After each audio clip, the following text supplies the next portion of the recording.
attorney, matanong lang namin, talaga bang pinipili niyong maging kliyente yung laging humaharap sa Senado, yung laging humaharap sa Senado, sa House hearing? Bakit ba natitsyempo naman na lagi na lang?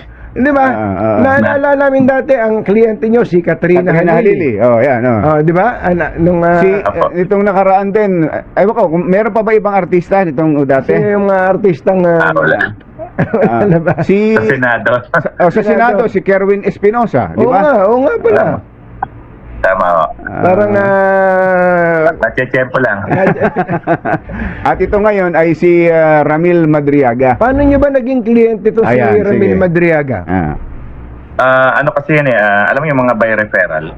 Sa Annex 2 yan, marami ho akong kliyente dyan. Kasi dyan yung mga high profile inmates. Dyan din na detinis si Kerwin Espinosa. Sa Bikutan, no? Sa Bikutan. Oo. Bagong Naditin po Diwa. siya dyan sa Annex 2. May mga kliyente rin po ako mga Chinese dyan. And alam mo dyan, pag nakakakuha ka ng acquittal sa mga kliyente by word of mouth. Patok ka na. Oo. Nagpapasahan yan mamaya may tumatawag na sa iyong kamag-anak, humihingi ng tulong kung pwede mong i-represent. Kasi yung lawyering is more pag marami ka nakukuha ng acquittal, kumakalat yan sa mga nag-uusap yan, mga detainee na kontakin mo yung lawyer ko. Hanggang ngayon, nangyayari pa rin yan. May mga nagte-text, nagbabiber. Minsan nga magugulat ka, nakakulong na, nakakapag-message pa sa'yo Doon sa mga unang pagkakataon na nakausap nyo si Madriaga, anong naging assessment nyo kaagad, attorney? Yung mga first two meetings, medyo mababaw pa yon. Yung mga kwento niya, we have to check outside. Every time may babanggitin siyang pangalan, meron din naman tayong mga kaibigan, matagal na tayo sa practice. So we have to check yung mga sinasabi niya, yung pinuntahan niya, yung mga nakilala niyang tao. Tinatawagan ko yun. So syempre, after some time, doon mo makukonvince pag nag-uusap kayo harapan, makikita mo tuloy-tuloy Hindi siya nagkakamali sa kwento niya. Every other day, dadalawin mo, hindi nagbabago yung kwento So, pag may papagawa akong salaysay sa kanya, sige nga, sulat mo nga. Ganon ang nagiging sistema namin. Kasi alam mo, pag nagsusulat ka, di ba, napaprocess ng mind mo yan. Yes. So, kung mapupunan mo kahapon, sumasagot siya sa tanong, hindi siya nagbabasa ng affidavit niya. Ako na nga yung nagsasabi, pag sinabi yung paragraph ganyan, you look at it, basahin mo. Hindi Sabi niya, hindi, mas gusto kong sumagot based on recollection talaga. So makita mo yan yung manner niya, yung demeanor niya when he testified, nakapokus siya. Ganon sa jail. Kaya lang sa jail, ang pinagkaiba, masyadong tahimik, ang hina ng boses. Tapos nahihirapan yung mata niya sa liwanag kasi nga daw sa selda madilim. So nagkaroon ng adjustment kahapon. Opo. Yung kaya hindi tama yan, napansin ko yan attorney habang nanonood ako kahapon.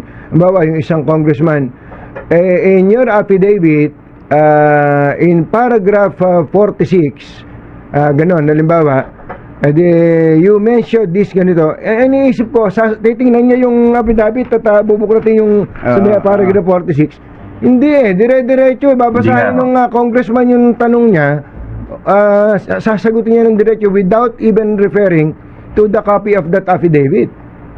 Tama po, ako pa nga yung nagbabasa baka mamaya kasi iba yung sabihin niya. So every time may magtatanong ng mga congressman, ako pa yung nagbabasa ng paragraph 46. Sabi ko sa kanya, you read it, baka mamaya nagkakaroon na ng maling pagbasa. Hindi, sabi niya, hindi kaya ko itong sagutin. Sa hearing, yun nang pilit na in-establish kahapon, kasi nga, dininay ni VP Sara, nakilala niya itong si Madriaga, pero kayo mismo from the beginning na-convince kayo, attorney, na totoong magkakilala si Madriaga at si VP Sara. Aside from dun sa statement niya sa affidavit, dalawang co-accused niya, detainee rin sa Annex 2, kasama niya doon sa EC Pilipinas. Nakausap ko Wala pa lang silang affidavit. Sila nagko-confirm yung rally sa Matnog na yung lumabas kahapon na sinasabi yung Sir Ram, inaabot yung bandila. Pinababa ko yung isang co-accused. Alam mo sabi niya, pagkaabot ng Philippine flag, 30 minutes nag-usap yung dalawa sa isang area. Pinaplano nila yung campaign kung saan probinsyang tutuloy. 30 minutes, sabi ko, gaano kalayo mo kay Sara? Sir, sabi niya, mga 1 or 2 meters lang nakikinig ako. Bakit ka nakikinig doon? Nakikichismis ka? Sir, parang ako na rin yung driver security ni Sir Ram. So, Oh, dalawa okay. yung kinausap kong driver na co-detainee. So, itong tawag natin dito, mga living witnesses who can corroborate yung pagkakilala ng dalawa. Mahirap itanggi yun. So yung binanggit ni Congressman Paulo Marcoleta kahapon na walang corroboration, meron pa lang magko-corroborate? Meron ho, yung Rosendo Madriaga na pinsan niya, security driver. Oo. Kasama ho yun sa sa other pick-up and deliveries ng pera. Oo. Tapos yung deliveries naman, yung pick-up delivery ng confidential funds, Mm-mm. meron ng isang driver Iba na pa. can corroborate that. Kaya lang, ano to pag nakakausap ko sila, ikukwento talaga nila yung totoo. So Oo. based on that, kumbinsido kami na yung kwento niya, merong supporting living witnesses who can Oo. corroborate that. Oo. Meron ho. Ano ho ba pagkatao ni Madriaga? Bakit siya nadikit o napasok kay VP Sara? Paano siya naging close kay VP Sara? Well, nagsimula yung kanyang work doon sa dating presidente. Mm-mm. From 2016 to 2018, maraming pinapatrabaho sa kanya. Nandyang Ano ho siya? Ano sabi- trabaho niya? Anong Ano siya expertise niya? ang sabi niya intelligence operator, counterintelligence, political advisor. Pulis Alam ba mo siya? yung Pulis ba pwede mo siya? siyang puntahan na Pulis ba siya o militar? hindi nagtapos siya I think political science, tapos nag-training daw siya. Ang sabi niya nung panahon nung connected siya kay Goles, ang sabi niya pinadala siya sa 3 bansa to train sa intelligence, counterintelligence operation using an assumed name. Mm-mm. Roy Logoles. Bumabiyahe siya, ang pangalan niya sa passport. Sabi niya, 3 taon ako 3 bansa ang pinag-training niya sa Middle East. Kaya nung ipinakilala daw siya ni former then Congressman Goles, ang sinasabi sa kanya, number 1 asset ko sa intelligence. Tapos, nakulong to sa Muntinlupa, nalagay sa death row. Imagine pag nakulong ka sa death row, di ba? Ito kasi dati may death penalty. And then he was given a special assignment about yung American soldier na namatay, si James Rowe ba yun? James And he was Si able Colonel to James determine daw yung yung nakulong. Nandun din siya, no? So, he was able to identify daw yung mga persons responsible. So, naging successful yung kanyang trabaho. Mm-mm. So, bumilib si Goles, pinasa siya kay PRRD. Yun ang simula nung pagtatrabaho niya. Oh. So parang kumbaga nagpakulong siya doon para lang for intelligence Hindi, gathering. May Hindi, kaso nakulong siya? talaga siya dahil nasintensyahan siya ng court, death penalty because of the kidnapping nung 1996 ata, 97 na nangyari.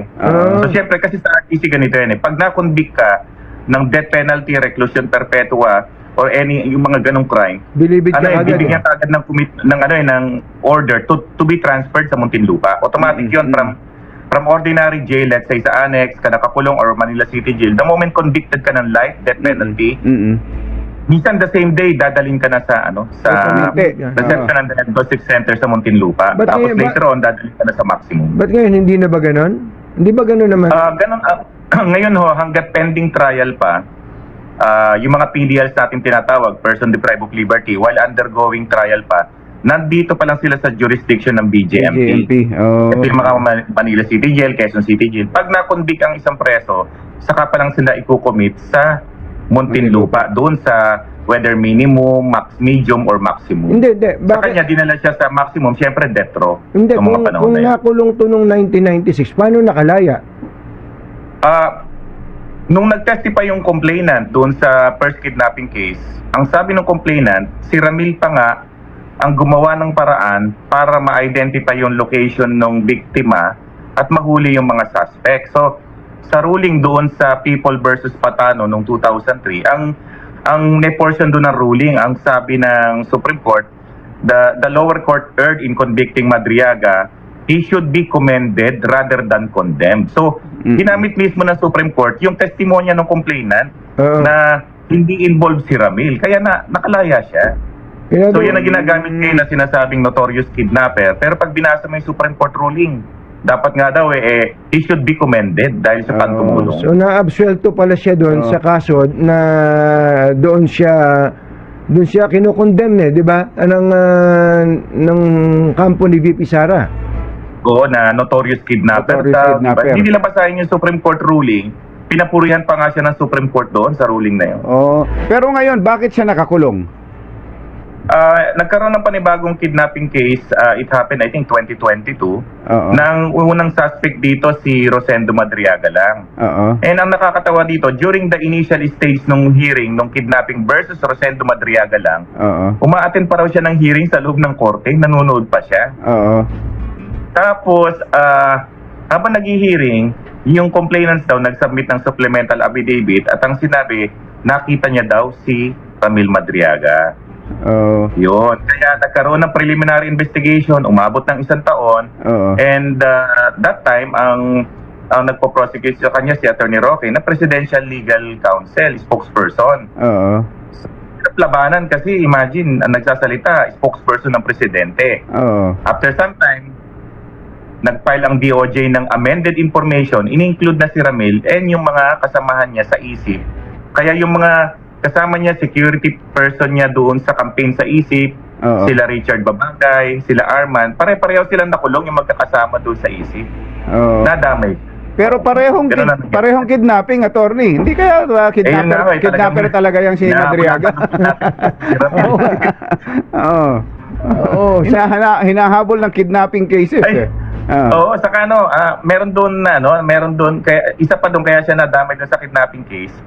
Si Rosendo Madriaga claimed na tinorture siya. Oo. Nagkaroon ng extrajudicial confession and nung maalis siya sa custody ng AKG at malipat sa BJMP, nag-recant siya with the assistance of lawyer doon sa extrajudicial confession. Tapos nag-file ng kaso sa ombudsman versus the police, Attorney Roque, and yung pamilya na nanonood habang tinotorture siya. Pending po sa ombudsman yung Anti-Torture Act violation na yun. Ayan, okay. So yun yung background ni Yung, Madriaga. background. Oo. Yung isang binanggit ni Madriaga na napatugtog pa doon kahapon, yung birthday greeting ni VP Sara kay Ram. Ako naman na attorney, para sa akin, it does not prove anything kung bumati man si VP Sara. Maraming ganun Ako lang ang dami nagpapabati sa akin, hindi ko man kilala Papahawakan pa nga sa akin yung at alam niyo naman kami pag bumati ni kami kumbachero, parang kilala namin para lang sumaya yung Tama. pinapabati. Oo, bakit Well, kailangan i-presenta pa yon?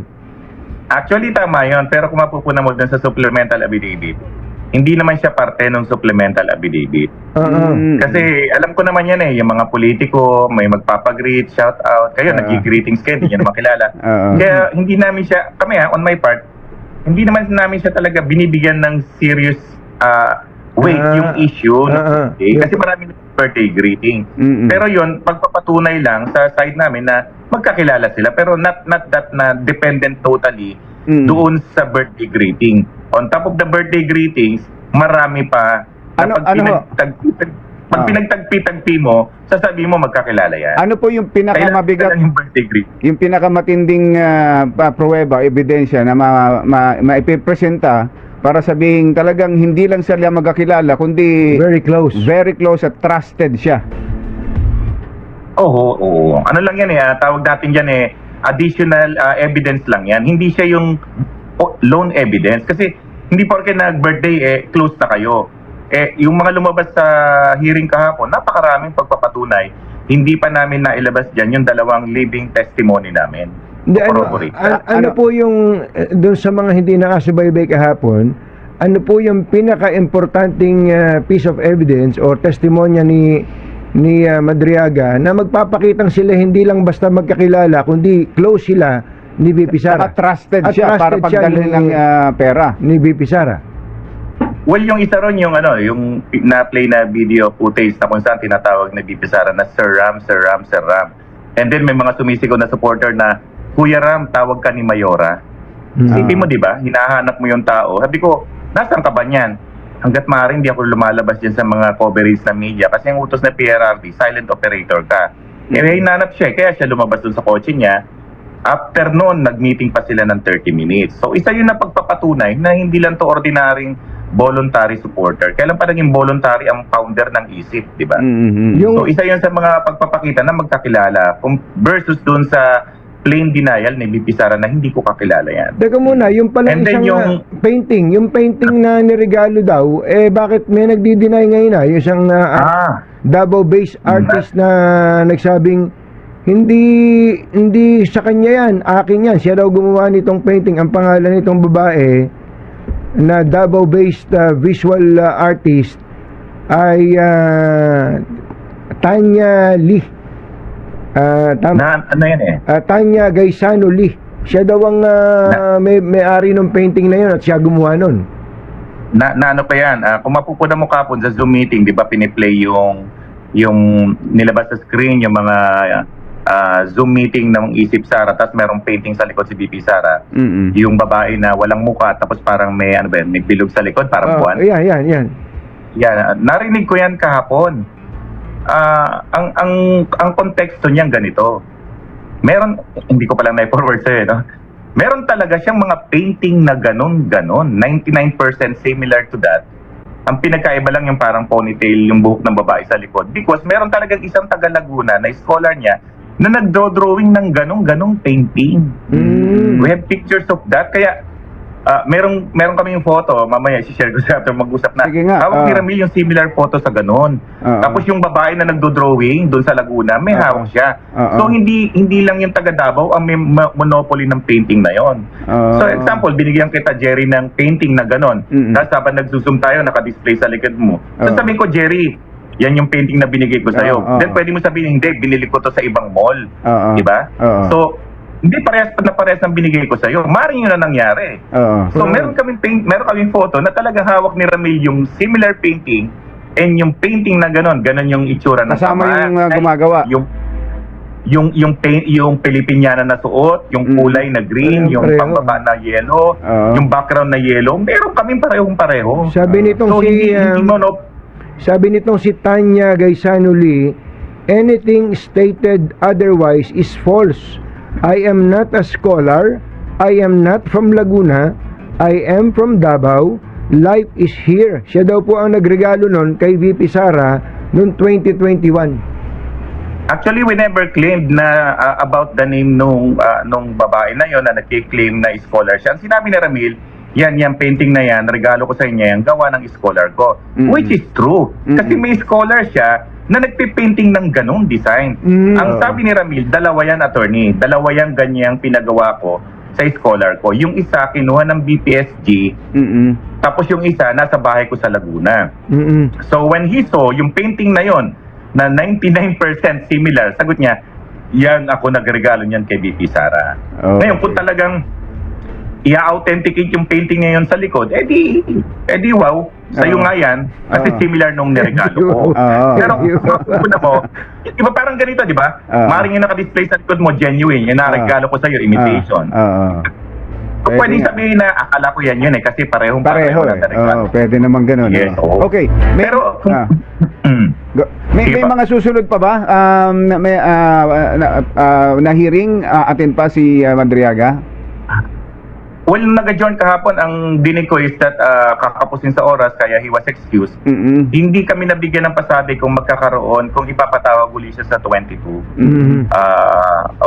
Wala kaming idea kung ipapatawag uli. Kasi kung ipapatawag uli siya niyan, dadaan uli sa same process na yung court will, yung house will request the court. Sa ngayon, wala pa ho siyang ginagawa. Wala pa okay.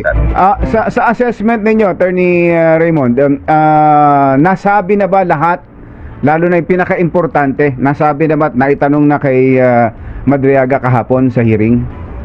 Yes, especially yung confidential funds issue, the way he delivered it, yung kanyang paglilinaw na hindi ito yung 11 days. In fact, it was disposed of, distributed in less than 24 hours. Yun ang pinakamahalagang aspeto nun. Kung challenge siya na i-identify si Gina Acosta, i-identify niya kasi ginawa na namin yan during sa mga meeting namin, nagpakita kami ng several pictures ng babae. Tinuro niya si Gina Acosta. Sabi niya, hindi ko makakalimutan yan. Ano yan yung detalye kung paano niya deliver yung pera, kulang na lang kahapon. Ipa-drawing mo yung DepEd premises kahapon, do-drawing niya yun. Kung saan siya nag-park, kung saan siya pumasok sa yung Timog Comedy Bar. Kasi ginawa namin yan sa jail Sige nga, i-drawing mo yung DepEd from the entrance, pag galing ka ng Meralco Avenue, galing ka rito sa dating Kapitolyo, yung istansya, dino-drawing niya yan. And then we check doon sa Google Map yung DepEd, nag-print kami, kaya niyang i-drawing. Pati yung Nomo Bar, yung saan yung hagdan, saan ang entrance, talagang napaka-lakas pa rin ang memory ng tao. Sir, meron bang taga-gobyerno, taga-administrasyon, anyone who has been talking with you to support Madriaga? To support Madriaga. Sa nangyayari po. Yes, meaning administrasyon na merong suporta sa kay Madriaga financially or otherwise. Ang nakausap ko lang na politiko, which is inamin naman yan, si Congresswoman De Lima, noong December 8, nagkaharap kami. Tapos yung visit ni former Senator Reales sa January 23, hindi pa nga ako nakaharap noon. Hinayaan ko si former Senator Trillanes na interviewin alone si Madriaga. Present lang ako nung visit ni Congresswoman De Lima. Sa administrasyon, wala ho tayong connect dyan. Maggastos ho ito nangyayaring to. Minsan nag-aabono pa nga, di ba? So, nakakapagod yung mayat-may, dumadalaw ka sa jail, yung toll fee, taas-taas yung gasolina.